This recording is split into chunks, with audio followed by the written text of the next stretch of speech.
I'm Logan Crawford, and right now on the Spotlight Network, we're tackling one of life's biggest challenges, getting organized. The name of the book, Calming the Chaos, Organizing Your Life, Home, Office, and Future.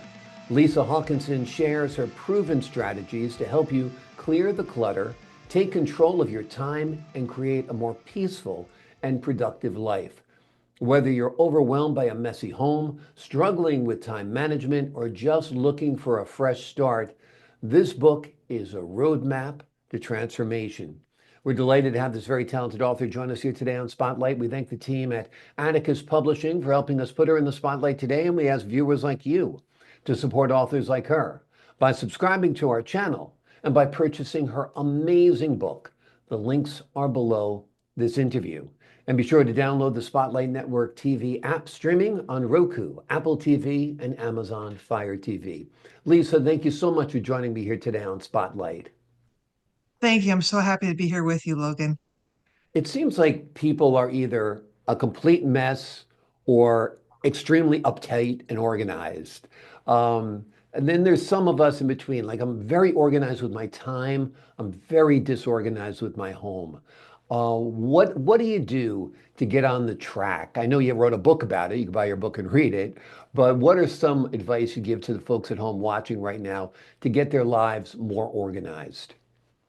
I just try to help people think about setting some intentions. I want to be organized. I will get organized and then learn how. I've taught people how to organize their kitchen, their home, and they move to second and third time and don't need me because they know how to do it. Great. That's wonderful. What are some of the skills that you need to be an organized person? I think it's having boundaries or barriers, like you're doing a road with a steep cliff beside you. So your barriers are, I'm going to keep what I need and use. And I hammer that to people all the time. Need, use, need, use, need, use. Hmm. And I run into people all the time. They say, you're in my head all the time. It's fun. Yeah. For me, I'm riding on that cliff all the time. Time management is very, very important, and I am never late. I am like a clock. So when it comes to time management, I'm very, very organized. When it comes to finding my reading glasses, I keep about 30 pairs scattered around the house so I can always find a pair because I can Right. never put them up in one place. So there are people like me who do struggle, but need use is a good way to declutter, no doubt. It really helps. But then there's also a purpose and a place. So everything you have has to have a purpose. That's why you have it. And a place where you keep it can't be random. So I'm like you. I've lost my phone multiple times. So I have a rule to myself, Lisa, put on the countertop, bathroom, or living room, depending where I am. So I have to put it in a place so I know where to look first. Yeah, exactly. That's very, very helpful advice. My dad used to say that all the time, a place for everything and everything in its place. And It's a that but a is helpful. purpose. You can have a million things that in a place, but you need a purpose to having it. So why Yeah. do you have 20 glasses? Well, I need them. Well, I have the 20 glasses, so I can never even find a 20. It's funny. I bought a pair that had like little diamonds on the side. I didn't realize they Yeah. were women's glasses. That pair, I never lose. And Oh, so I have that's to look funny. ridiculous putting them on from time to time. That's great. So this is what you do. You help corporations and organizations and businesses get organized. Tell us a little bit about your work. Well, I've worked with dentists and lawyers and realtors, and it comes down to what do you need most and what do you have access to in your files. So I have a woman with four businesses, so she happened to have four different file cabinets. We made a file cabinet for each business. And so it's just being specific about what you need and your file. So at home, I love to start in the kitchen because that's the heart of the home. It's like, what do you need? Where's the place? I can make the kitchen very efficient so that everything you get to is close to you. So if you're standing at your sink, you want everything you need there. You don't want to walk across the kitchen and get the soap or their garbage bag replacements. So then you have to say, well, wait, how many spatulas do I have? Why do I have 20? I only need two or three. And and it's really becoming clear about how you have too much stuff. So everything you need, like near the dishwasher, is there. You don't walk across the kitchen or in the dining room. So it's really being intentional about where you put things. Yeah. And less is better. Less is actually Yes. more. Right. because then you'll actually be using the things you have around your home. I think a big key or clue to the fact that you're a messy person in many cases is if you have a storage unit. Because that's So, more stuff for your junk that you just don't have the gumption to throw out. I mean, right. yeah, we kept a storage unit, I think for 5 years at $350 a month, and we went to clean it out one day. I mean, that's thousands and thousands of dollars Yes. over the course of Yes. time. And we needed almost nothing in there, old shovels, That's right. coats that didn't fit anymore from 1990. It's like eating. You want to pay attention to what you're doing, what you're keeping. So I was talking with a woman one time. She's facing me. Obviously, her husband was behind her looking at me.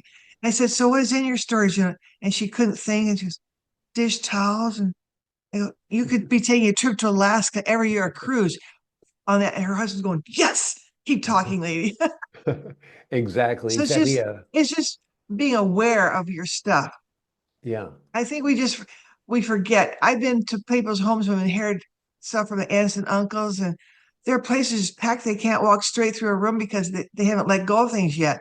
So we have to have a generous heart to let go of things we don't need or use that someone else can use. yeah. I mean, that's a lot of it. There's emotional attachment for this stuff we've purchased. You also don't feel like you don't want to waste money at times. Like you bought a Right, sweater, you never wear it, it's hanging in the closet, you know. But you got to get past that, right? right. So you have to ask yourself, would I buy it again today? No, I don't think so. I'm tired of it. I don't like it.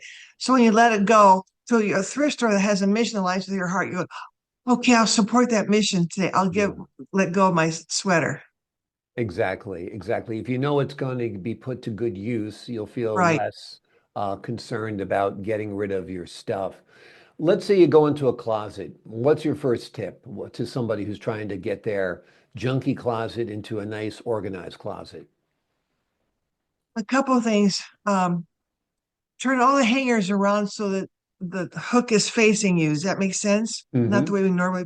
Okay. And then when you wear something, you turn, put it back, and put the hook going the other way. So in a month or two, you'll see, I haven't worn but three things. And Yeah, so it's being aware of what you're wearing and intentionally go through it maybe with a friend and say, do I love it? Does it still fit? Is it torn or ripped or anything wrong mhm, with it? And be encouraged to let things go. It's really having a heart to let go. yeah, exactly. Do you think these habits can be trained into children by their parents? Yes, and that was a good word, trained and taught. I was taught how to do dishes, but I wasn't taught how to be organized. I just liked being organized. I got teased for it royally. I was embarrassed. I didn't want people to know I liked order. Someone saw my slides one time, they were all in order. Made a comment, and I was ashamed of that. I thought, well, that's sick. So around 38, I realized this is a talent, and I started helping people, and people have actually helped me learn how to teach them because I see where their hangups are. And especially like you said, things have such emotional ties. It's like, but this dustpan is my mother. No, your mother used dustpan. Are you going to use it, or is it going to be a sconce? What are you going to do? Mhm. Yeah, amazing. I always sat next to somebody like you in school. See, I was smart, but I never had a pencil or a pen.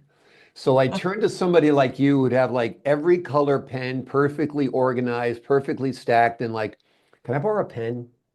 And like, Yeah, yeah, sure, here you go. Can I borrow a piece of paper? Here you go. But the messy people kind of intrude on the neat clutter people's lives in a way, right? There's always in households usually one who's neat and one who's sloppy, right? right. So I have five sisters, and we run that gamut. I had one sister that just threw out all her dishes, used paper for a while. She was so upset with her kids for not keeping the kitchen in order. It's teaching your kids how to put your dishes away, Yeah. it really gets down to training. Exactly, exactly. If you can keep your house organized, it's much more pleasant to live in it. Your desk, if it's more organized, it just creates an orderly mind as well. I mean, an orderly space is an orderly Right. brain, don't you think? That's yes. Oh, very much so. Yeah. So I go through every room, the same principles. What do you need and use? Like I was in a man's house. He had passed away, and his sister was the executor. He had 2,000 books in a room, and they're on the floor. There was a mess. So you have to really keep things in order. And I'm not OCD, which I kind of like to be, but I just like order, but I'm not nitpicky. I'm not a perfectionist. Yeah.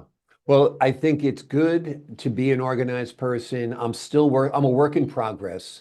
Your book will help me, no doubt.